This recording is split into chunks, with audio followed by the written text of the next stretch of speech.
La dernière fois, ma femme était très fatiguée et en partant, elle m'a dit « Bon, je suis un peu fatigué, pourrais-tu t'arranger pour que la maison soit propre quand je reviens, etc. » J'ai dit « T'inquiète pas chérie, je m'en occupe, tu vas voir, ça va être bien fait quand tu reviens, etc. » Là, elle est partie et moi, je sais qu'elle doit arriver vers 6 heures, donc là, je me dépêche pour faire mon travail. Je fais mon travail très très vite, boum, vers 4 heures, j'ai terminé. Donc là, hop, je commence par me mettre de la bonne musique, hop, je balaye, je passe le Swiffer un peu partout, tac, tac, tac, après je passe l'aspirateur, après ça, je passe la mop pour m'assurer la serpillière que ce soit propre, que ce soit bien aéré, j'ouvre la fenêtre, que ça sente bon, etc. Je nettoie les murs, etc. Je fais tout. Et là, tout brille, ça brille partout. Ping, ping, avec la lumière, c'est génial, ça brille. Là, maintenant, ma femme arrive, moi je suis là, ouh, c'est génial, elle va être contente, etc. Boum. Elle rentre. Elle passe devant le tout, bon elle est fatiguée, elle se dépêche, elle dit à peine bonjour, elle va aux toilettes et quand elle va aux toilettes, elle dit « Oh mais merde !» Et là je dis « Mais qu'est-ce qui se passe ?» etc. « Oui, t'as encore oublié de mettre le papier toilette sur le rouleau, voilà. Ou le rouleau de papier toilette, t'as oublié de le mettre en place. » Voilà, donc voilà.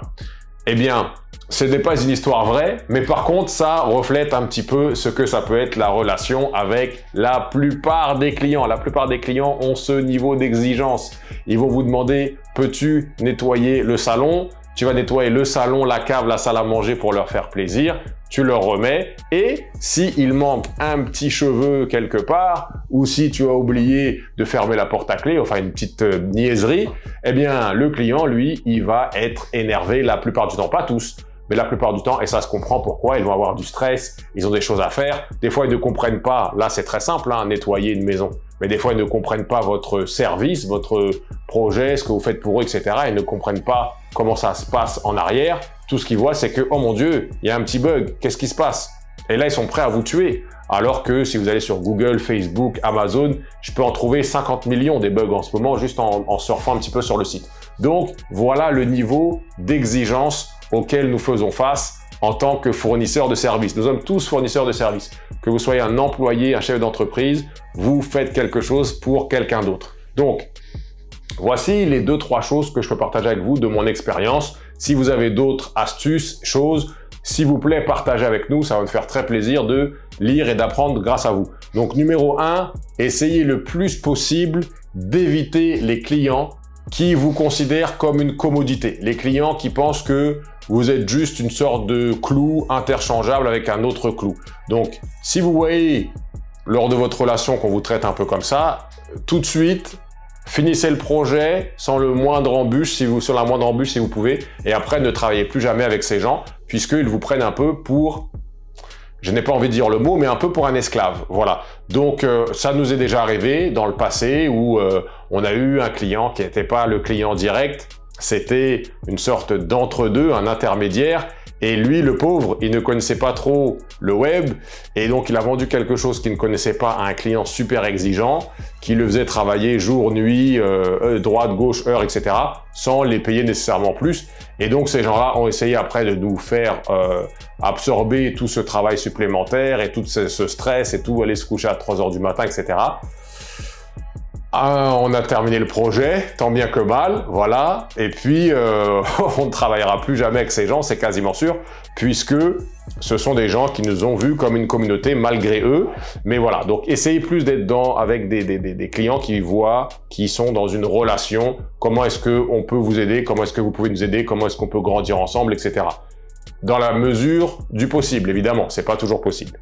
Numéro 2, assurez-vous d'avoir des valeurs communes avec vos clients, vos partenaires, les gens que vous engagez, les pigistes, les travailleurs autonomes, les employés, peu importe.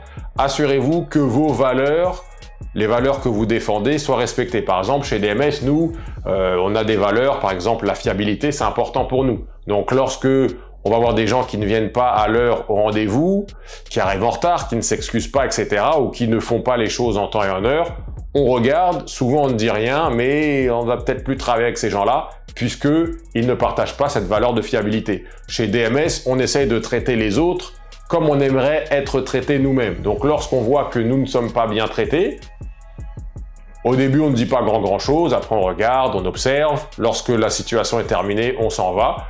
Ou alors on explique, tu sais, quand tu as fait ça, bon, nous, tu vois, et si ça passe pas, on arrête de travailler avec eux puisque ils ne respectent pas cette valeur qui est importante pour nous. Donc, peu importe, on peut se tromper sur la valeur, mais notre valeur, celle-là, elle est importante pour vous. Donc, ne travaillez qu'avec des gens, si possible, qui partagent vos systèmes de valeurs. Voilà. Numéro 3, tester. Il faut tester le plus possible. Alors, c'est plus facile quand vous engagez quelqu'un de tester. On donne des petites tâches, on regarde si la personne fait ça avec confiance, fait ça avec enthousiasme. On regarde si la personne rend le travail en temps et en heure, a respecté le budget, a pas essayé de voler un petit peu. On regarde toutes ces choses-là et si ça s'est bien passé, on donne un peu plus, et un peu plus, et un peu plus, et un peu plus, et un peu plus. Idéalement, vous voulez faire ça avec toutes vos relations professionnelles, que ce soit les clients, les partenaires. Avec les clients, c'est un peu plus dur, on ne peut pas les tester, c'est plutôt eux qui nous testent. Mais on peut voir, est-ce qu'ils arrivent à l'heure au rendez-vous? Est-ce que on a une méthode de travail, est-ce qu'ils la respectent, etc., etc. Et si tout est bafoué, on va pas s'énerver avec eux. On termine le projet. Quand c'est fini, merci beaucoup, bye. Parce que ce sont des gens qui vont nuire à votre entreprise. Voilà. Et numéro 4, observer. Pour moi, l'observation, c'est très important. Donc, on regarde comment les gens se comportent. Voilà, il faut être stoïque le plus possible, on n'est pas parfait. On regarde ce que les gens nous font, comment ils parlent avec nous, est-ce qu'ils ont de la gratitude, s'ils font une erreur, est-ce qu'ils s'excusent, ou lorsque nous, on va faire une erreur, parce que ça peut arriver aussi, est-ce qu'ils vont accepter qu'on fasse l'erreur, est-ce qu'ils vont nous pointer du doigt, est-ce qu'ils vont nous donner une deuxième chance, est-ce qu'ils vont essayer de s'arranger? Comment est-ce que ça se passe tout ça? Si on est sur des gens qui pointent du doigt, faire attention, ces gens-là vont nécessairement coûter un peu plus cher en termes de tranquillité d'esprit et d'argent, etc.